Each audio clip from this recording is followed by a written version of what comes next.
Hello, how is everyone doing? This is Gary Scoggins back again with another YouTube video. I have a question for you guys. Does anyone own that DeWalt DW746 table saw, you know, the hybrid?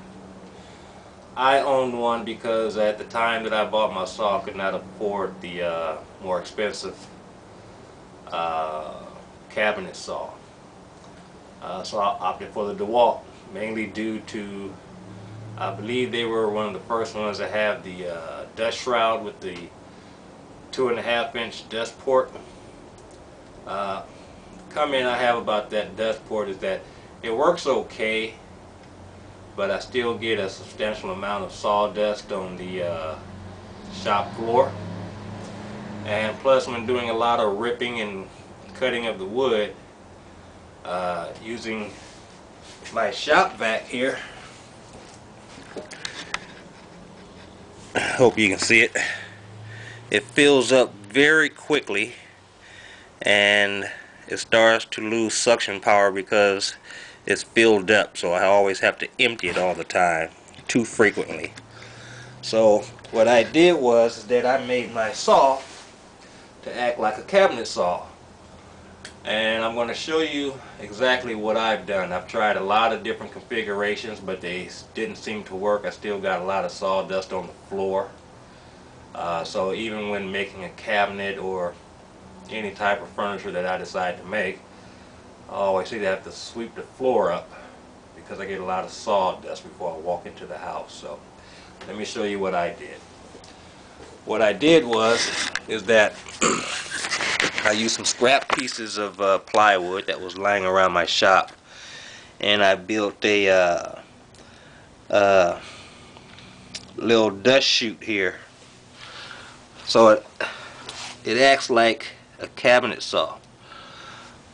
And as you can see inside, everything is plywood except for the two sides. The two sides are made out of cardstock, well, cardboard that you can find anywhere. You can even find some discarded on the street. And I just made some angle cuts so that it will guide the sawdust a lot better to funnel into the 4.5-inch port that I have on the side of the saw. On the rear of the saw, I put more cardboard on the back. I just wedged it in between the two legs in the rear, and I took some of that expandable foam to fill in the cracks wherever they may be. I also took the dust shroud off. That's optional, you can leave it on, but if you leave it on, there's a little angled port there for your dust hose from your shop vac. Just cut a hose long enough to where it'll reach the port. It doesn't have to be connected. It's just that those the hose is ribbed inside, so a lot of times dust can get trapped in there.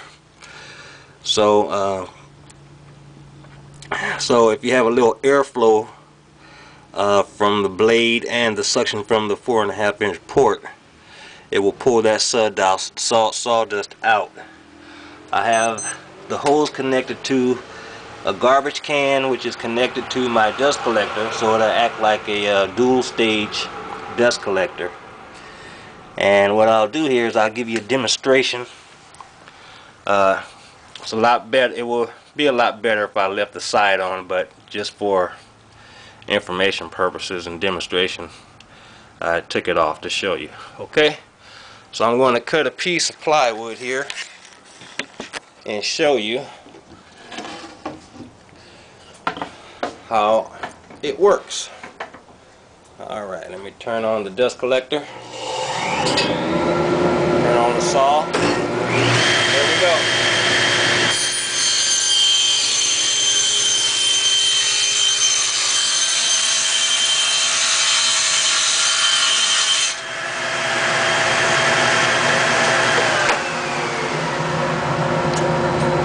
So any sawdust that you may see is coming from the table actually.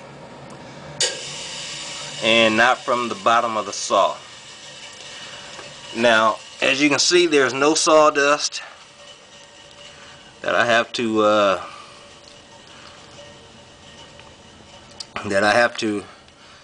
get the shop vac out with.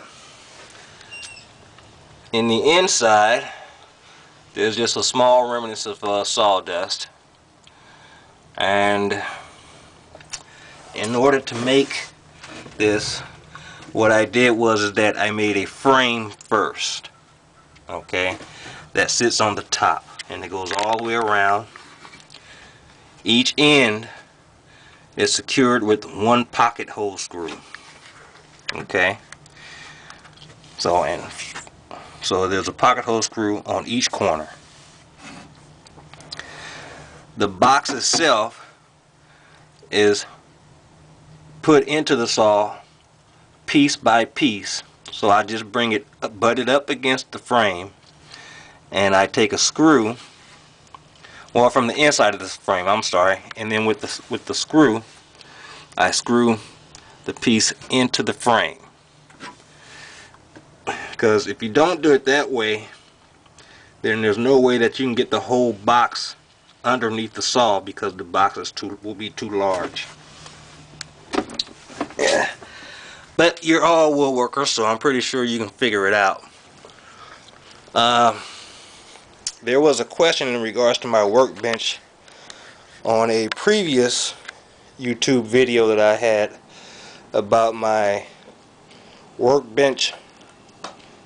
I call it a trough, okay, that holds all my hand tools when I'm working. Well, to remedy that, well, what the guy asked is, why don't I have an angled piece here so I can sweep the sawdust out? Well, I don't need that, because in my trough I have these little handles here that I can push back, and what it does, it opens up a little port that I have at the bottom, just a little hole, and it has my shop vac hose connected to it. So I'll give you a demonstration also how that works. So say I'm hand cutting dovetails, or I'm doing some chopping, and I have a lot of debris on the table. Well, what I do is I turn on my shop vac. There's a piece on the table, and I'll just throw it down there. So it goes through the hole, and my shop vac collects it. And that's it. I hope you liked the video, and I'll come back with some more at a later date. Sorry it took so long. Thank you. Bye-bye.